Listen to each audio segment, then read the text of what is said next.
গ্রাম পোয়ালসরা দড়িপাড়া গুরদাসপুর নাটোর। আমি তো 2 বিঘে জমি বাগি আবাদ করছি, তো এবার তো বাজার একেবারে কম। 2 বিঘেতে এ পর্যন্ত প্রায় 25,000 টাকা বেচা নামিছে। কৃষকরা ভালো দাম পাচ্ছে না, মার্কেটেও ভালো সাপ্লাই হচ্ছে না। গেলবার 3 বিঘে জমিতে বিঘিকে গেলবার 40-50,000 টাকা বিক্রি নামছে। এবার 1 বিঘে 5,000-3,000 টাকা কঠিন। আর পলসা দড়িপাড়া গ্রামে আমাদের যে বাঙ্গি আছে 2.5 বিঘার মতো। 2.5 বিঘা বাঙ্গিতে আপনার হলো এবছর বাঙ্গির দাম অত্যন্ত কম। এই 2.5 বিঘাতে আমরা এখন পর্যন্ত 20,000 পড়ে নাই। এবার বাঙ্গি নষ্ট হয়ে যাচ্ছে বেশিরভাগ, বৃষ্টি বা আবহাওয়া অন্যান্য প্রতিকূলতার কারণে বাঙ্গি নষ্ট হয়ে যাচ্ছে। আর এবছরের বাঙ্গির যে দাম, এই অবস্থা আমাদের খরচই ওঠে না।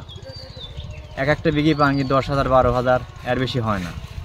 আর এদের দেখতে পাচ্ছেন এই বাঙ্গিগুলো অনেকে নষ্ট হয়ে যাচ্ছে। এদের হচ্ছে কাজের লোকের যে শ্রম আর যে ভাড়া, এই ভাড়া আর ওই সার ওষুধের যে খরচ, এই খরচগুলোই আমাদের ওঠাতে কষ্ট হয়। সেখানে আমাদের লাভের মুখ একেবারে শূন্য। 2 বিঘা 6 কাঠা বাঙ্গি লাগাইছি। গত বছরের তুলনায় এবার অনেক দাম কম।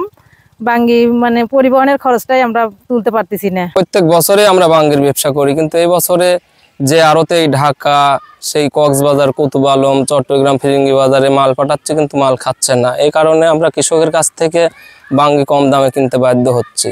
কিন্তু এত কম দামে বাঙ্গি কেনার পরেও আড়তে যে আমরা লাভবান করতে পারতেছি না। যে আড়তেই যাচ্ছে সেই আড়তেই আমাদের লস যাচ্ছে। প্রতি বছরের ন্যায় আমাদের গুরুদাসপুর উপজেলায় এবারও আন্তঃফসল রসুনের সাথে আন্তঃফসল হিসেবে বাঙ্গি চাষ হয়েছে। আমাদের বাঙ্গি এবছর চাষ হয়েছে 850 হেক্টর, যা গতবারের তুলনায় কিছুটা বেশি, এবং আবহাওয়া অনুকূল থাকায় আমাদের বাঙ্গির ফলনও বেশ ভালো হচ্ছে এবং কৃষক লাভজনকভাবে এ চাষাবাদ করে আসছে।